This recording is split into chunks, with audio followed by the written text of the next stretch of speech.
I really regret. Because for one, it wasn't a good act anyway. And I believe that nobody would support such an act. Mtoto alikosa, aliua kama nikuwa aliua, na Mungu amemsamehe na ameomba msamehe. You and another guy he called Matata and another one called Kibaki, you have been released. I felt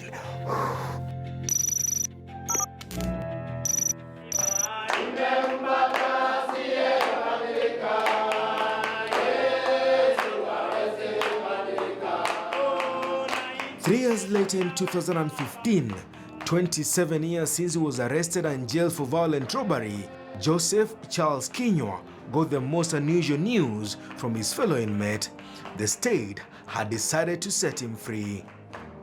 If I may recount, the last time I was free was between when I was born in 1988 until just recently, like 2.5 years ago or thereabout. It was on 12th December 2015. I had just come from one of the rooms that we had been given by the institution where we used to make our prayers. And it was around 6 in the evening. Then just one inmate. And in fact, he was a Maasai. And I didn't expect him to learn of the good news even before me. After I left that prayer room, he came and asked me, "Charles, do you know what's happening?" I told him, "I don't know." You and another guy he called Matata and another one called Kibaki, you have been released. I felt it's like I had got some relief. But no, because this information I was being given by an inmate. In fact, what I told him, "My brother, if anything, you are not the right person to give me such information. Let's wait for those in authority to come and inform me." Joseph had been a beneficiary of the Power of Mercy Advisory Committee that recommended that the prisoner, jailed when he was 25 years old at the time, now 55, be set free. The president had heard his cry. In fact, it didn't even take like 5 more minutes. Then I was called at the documentation office.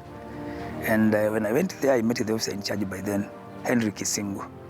And he told me, "Brother Charles," that is how he addressed me, "Brother Charles," because we used to preach with him in the church. He told me, "Brother Charles, know what? You are no longer a prisoner." Then I was like, wow, I'm no longer a prisoner. The very first words that came out of my mouth were, "Glory to God." And then I told him, now that things have just happened the way they have happened, and this is what we have been expecting for so long, just give me an opportunity and to go and tell all my brothers inside there that God has performed a miracle for me. And he told me, "Go." So I think I went to each and every block and I told them, "Now brothers and my brothers, I'm now leaving for home. God has remembered me." The next person to be informed of the good news was the wife. Because we were given that opportunity to inform our loved ones at home. And I called her. I told her, "You know what? God has now come in a mighty way." And when I was calling her, I heard the phone went off. I didn't know what was happening until when I came home. She told me when I broke the good news to her, she collapsed. Sikuamini, kwanza nilianguka. Unajua nimekoniwa all through. Nimekuwa nikikoniwa. Mwingine hapa alikuja kanikon. Ati sijui anatoka 22nd December. Sijui na convoy akatukon. But hiyo haikunizuia kuzidi kuomba Mungu juu yake na kwenda kumtembelea. By the way, I used to go every month. Na pia ili niwe nikimuona, nilikuwa nimeweka picha yake pale kwa ukuta. So every day, every morning, every evening, nikichungulia picha na muona asifu ya him. A man who had left home a young father was returning home a grandfather. It was 20 years of waiting, 27 years of pure hope, 27 years of a convict praying for the best, and a family hoping for the best. And after that, I made my second appeal in the Kenya Court of Appeal. Again, the appeal was dismissed. And the worst part of it is that after the appeal was dismissed in the Kenya Court of Appeal, which of course was the highest court in the land by then. When I was taken back to prison, they told me in the documentation office that now you have exhausted all the judicial system. Your fate now lies in the hands of only one person, the President of the Republic of Kenya. Joseph had placed his hopes in the hands of Justice Samuel Oguk and Justice V.V. Patel, who dismissed his appeal. Almost 13 years behind bars at the time, Joseph now turned to the Power of Mercy Commission. When I petitioned the president, by then Honorable Daniel Toroitich Arap Moi, that was in 2002. He had my petition and then commuted the death sentence into life imprisonment. Joseph Charles Kinyua had served time in prison, time the then president had spent ruling the country before committing thousands of death row convicts to life in prison. You know, it was my first time experience. I had never even dreamt ever being behind bars, even for a single minute, but it just happened. And after it happened, I used to hear that people were saying that there was a lot of violence in prison. And in fact, life was very difficult there. Being in remand for a period of 3 years, then being sentenced, everything there was scarce. It was like you have been put under the mercy of your enemies, though in reality, the warders were not our enemies, but it was like they had wanted to get whatever that was in us, using some kind of force, you know, to get that crime element out of us. Case files trace Joseph Charles Kinyua to Nakuru County, where coincidentally, the crime that will see him spend all his youth in prison was committed. Taking part in crime is the worst thing that a man can ever be involved in. It's a very bad thing, very, very bad thing. Not only bad, but it is also a foolish action for anybody to take. Because with the crime, it has always been said even elsewhere, it doesn't pay. The wife says Joseph left when she was expecting their firstborn child. I was 3 months pregnant. Na nilipokaa nikienda kumwangalia one time nikafeel nimuulize swali.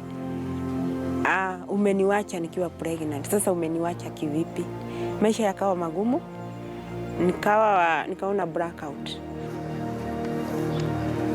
When he arrived home, the son was birthdays, school visits missed, was welcoming the father with a grandchild.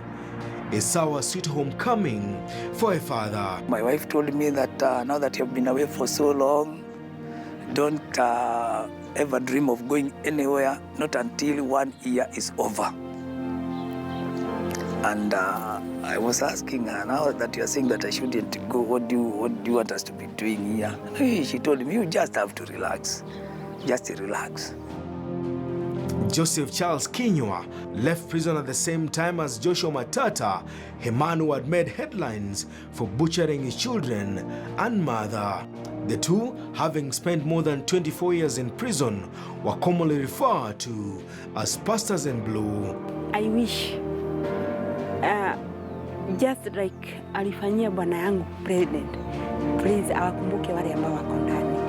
Especially kuna mmoja wakati tulikuwa tunaenda huko remote parenting, kuna kasichana ketu kamjukuu kalimake friend na mmoja huko anaitwa Katimu.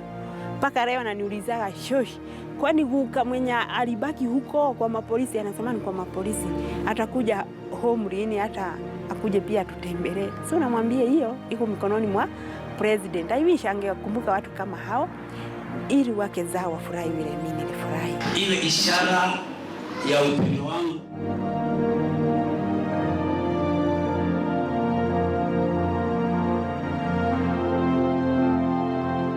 Joseph Charles Kinyua's parents have since aged. The family requested case files not to have them filmed for this show.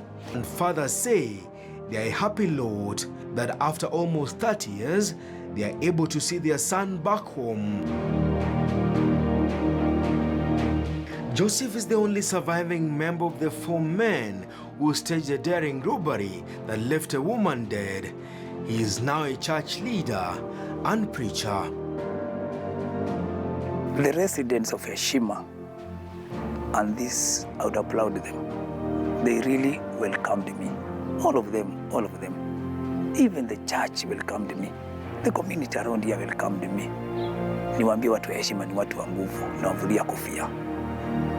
And I'm so grateful because of them. We have been living so happily in the community. And even in fact, you can't know that there was anything that had happened.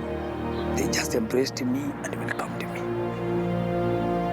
And in our church, when I came for the first time after being introduced to the church, and I was brought by my pastors, those who were there at committee, the chaplain at committee brought me. And